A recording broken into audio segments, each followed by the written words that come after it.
ranking every UFC weight class based on how stacked they are. Now, UFC has got many weight classes, and I think it's got 8 for the men, and another, I think it's got 3 for women because they removed women's featherweight.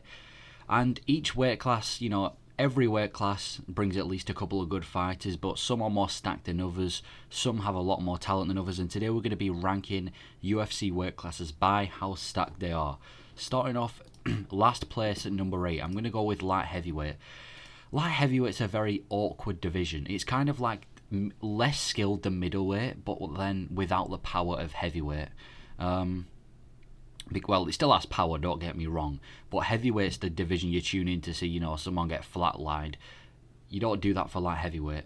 Whereas if you want to see skill, I mean, you don't really go for middleweight or light heavyweight, let's be honest. You go for like bantamweight. But yeah, light heavyweight's just in a really weird position. I mean, Glover Teixeira was 42 years of age and became champion.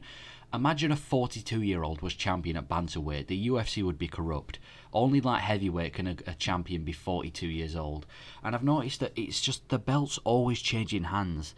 Like, first it was John Jones, then he vacates it, and then I think it was Jan Blachowicz who picked it up, then Glover Teixeira, then Yuri Prohaska, then Jamal Hill, and now Jamal Hill's lost it, so it's going to go to someone else. Like, the belt's just changing hands a lot. And I just feel like it's if you're a highly skilled athlete, it's probably not going to be hard for you to become a champion in light heavy. Well, maybe become a champion, but become a top contender in light heavyweight. Like Anthony Smith is still a ranked light heavyweight. Like, come on, what are we doing? Dominic Reyes has lost his last 4 fights, 3 of them by finish, and he's still a ranked light heavyweight. If that was in lightweight, he wouldn't even be in the rankings after like the second loss. Yeah, this division's just not. It's not that stacked. The names on it are fairly big. You've got Yuri Prohaska, Jamal Hill, Jan Blachowicz, and that's around it if we're talking like big names. No one really knows. Well, yeah, it's that division that I'm not gonna oppose. I mean, we've got a big light heavyweight fight this weekend with Alex Pereira and Jan Blachowicz, which is going to be a good fight. But most of the time, it is kind of like a filler division. I'm going to be honest. It's not got that spark that heavyweight has. Yeah, I'm going to put it in 8th place. In 7th place, I'm going to go right to the bottom. I'm going to go flyweight. It's a fairly new division compared to the others, so I feel like it hasn't really had the chance to kind of, get a high packed roster. The belts again kind of always changing hands. It's kind of between Brandon Moreno and Davis and Figueiredo, and now Pantoja's got the belt. It's kind of changing hands very frequently, and I don't think Brandon Moreno deserves another title shot, to be fair, but yeah, belts always changing hands. There's not much hype around the division. I know there was a huge flyweight fight at UFC 290. I just think there's not much hype around the division. If you look at the names in it, they're not really household names. Even casuals, even if you're a casual UFC fan, you probably only recognise like 2 names in the flyweight division. It's not that stacked. Not much big names in there. It's quite. I mean, listen, the champion's alright. Alexandre Pantoja, he's always bringing a good fight, but the flyweight division itself has never really been a big division. I mean, he's like I said, it is the newest division, so I want to give it time. But listen, it's more skilled than light heavyweight. I'm gonna say that it's a lot more skilled than light heavyweight. It's just not my favourite division. I'm going to be honest. I never really get excited when there's a flyweight fight on, unless it's like a huge title fight. But yeah, I'm going to put flyweight at number 7. At number 6, I'm going to put middleweight. Middleweight has names. They've got Alex Pereira. Well, they did have Alex Pereira. They've got Israel Adesanya, Dricus du Plessis, Robert Whittaker, Sean Strickland. I can go on. But the problem with middleweight is that the skill level at middleweight is painfully mediocre. It is not great. The middleweight skill is probably one of the least skilled divisions in the UFC. I mean, Marvin Vettori's just very ploddy. He's just kind of ploddy, 1-2, ploddy, 1-2, ploddy, 1-2. Sean Strickland's it's just like sparring someone. Paulo Costa probably trains like twice a week. A lot of the top 10 ranked and even the top 15 ranked are not that great of fighters. Like, you've got Adesanya, great fighter.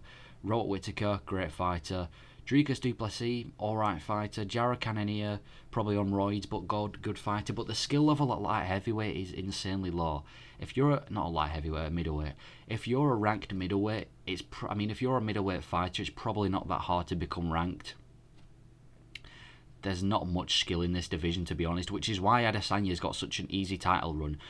Like, imagine Adesanya had to face, like, welterweight title, imagine Adesanya had to face people like Kamaru Usman, or Leon Edwards, or Shavkat Rakhmonov, or people that have had a lot more skill than middleweight. I don't understand. Middleweight's kind of just like welterweights that can't be bothered cutting anymore, and can't be, it just seems like a very lazy division. There's barely any title challenges as well. I mean, who have we got? Dricus du Plessis and Sean Strickland is all we've got. Dricus is injured, so we're now going to have Sean Strickland for the title shot. Is he going to get battered? Yes. It's just that the skill at this division isn't the greatest. Got a couple of names on it, but yeah, the skill level at this division isn't great. Coming in at number 5, now we're starting to improve. I'm going to go with heavyweight. Heavyweight usually has low skill. But to be honest, I think heavyweight's the best it's ever been. I mean, look at the top 10. We've got John Jones, Cyril Gane, athletic, Sergey Pavlovich, the Russian nightmare, Tom Aspinall, one of the most skilled heavyweights ever, Curtis Blades, no comment, Alexander Volkov and Tatu Ivaza are kind of old school heavyweights, Jelton Almeida, insane grappler, like, come on. The heavyweight's the best it's ever been right now. There's so much contenders. I'm so excited how the title's going to be in the next 2 years. Once Jones and Stipe retire, I'm really interested to see how this division does. But yeah, I like this division. A lot of big names on it.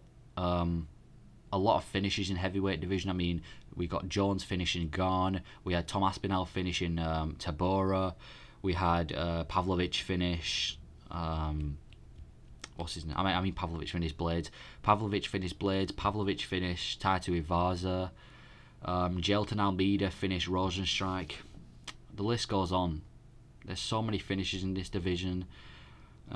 It's the one division that you can kind of count on for a finish. So yeah, finish wise, it's very entertaining as well. Like I said, the skill isn't extremely high, but that's to be expected when it's a higher weight class.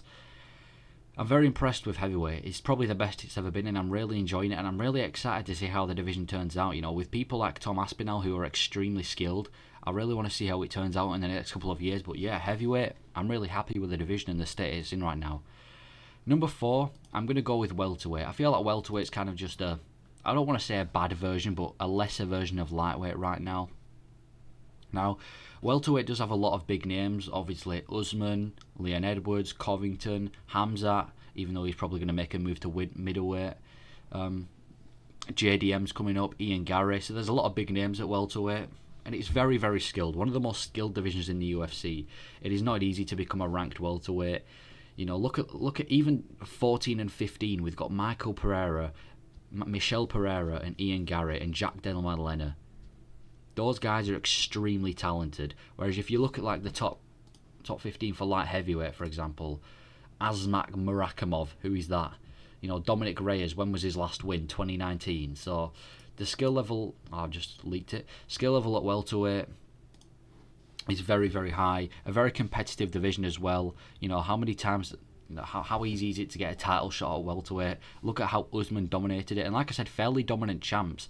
We had Tyron Woodley going a run, then it was Kamaru Usman, and now it's Leon Edwards. So it's never like the champions losing the belt immediately. So they've got fairly dominant champions.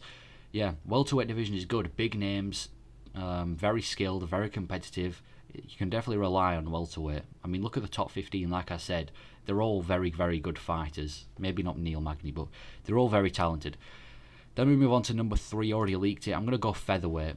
Featherweight is extremely skilled. It's very, very skilled. You've got people like Arnold Allen, Holloway, Volkanovski, Yair Rodriguez, Ilia Topuria, Korean Zombie, Calvin Kattar, Josh Emmett. I mean, the list goes on. I mean, Josh Emmett kind of is just a walking overhand right, but it is so skilled. There's so much contenders, man. There's so many people.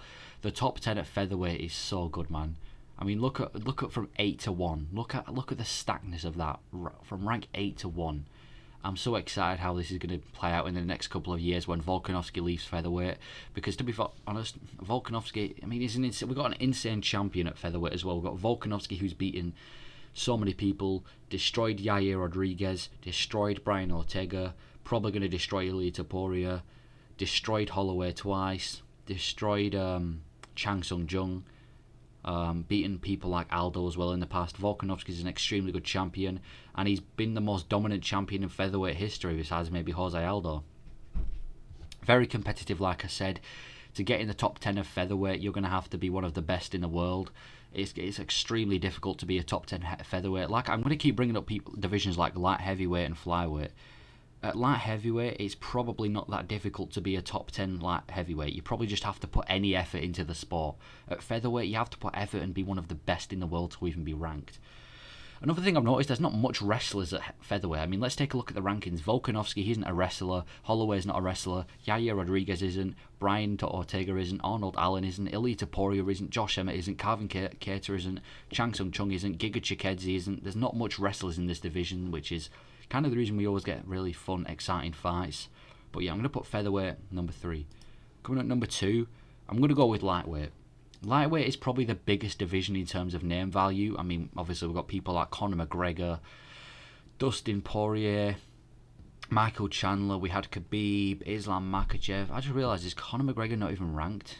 I didn't even realise that. But name value is probably the biggest division. Even people like Dan Hooker, Rafael dos Anjos. Yeah, very, very big division in terms of name value. There's always it's got a really interesting title run right now. You know, we've got the rematch of Oliveira and Islam Makhachev. Number 1 contender between Poirier and Gaethje. We've got Chandler, who's meant to be taking on McGregor. It's high skill, in my opinion. To become a ranked lightweight is, that's a goal in itself. Extremely high skill. You can't just be a good kickboxer at lightweight. You can't just be a good wrestler. You have to be insane at everything to even become a contender at lightweight. It's such a competitive division, and they've usually always got fun fights. Poirier, Gaethje, Chandler, Oliveira, some of the most exciting fighters in the UFC in this division. Yeah, lightweight is stacked to the bone, and it's number 2. But the reason bantamweight is number 1, I mean, they're both very similar, but I'm going to put bantamweight number 1 purely for the fact that it's, in my opinion, got the highest skill out of every division. You need to be incredibly skilled. It's extremely competitive right now. We've got Merab as the number 1 contender. We've got O'Malley trying to fight for the belt soon. We've got Henry Cejudo to get past, Corey Sandhagen, Peter Yan, Marlon Vera, Rob Font, Song Yadong, Dominic Cruz. There's so many contenders in this division. It's very fun to watch as a bantamweight fight.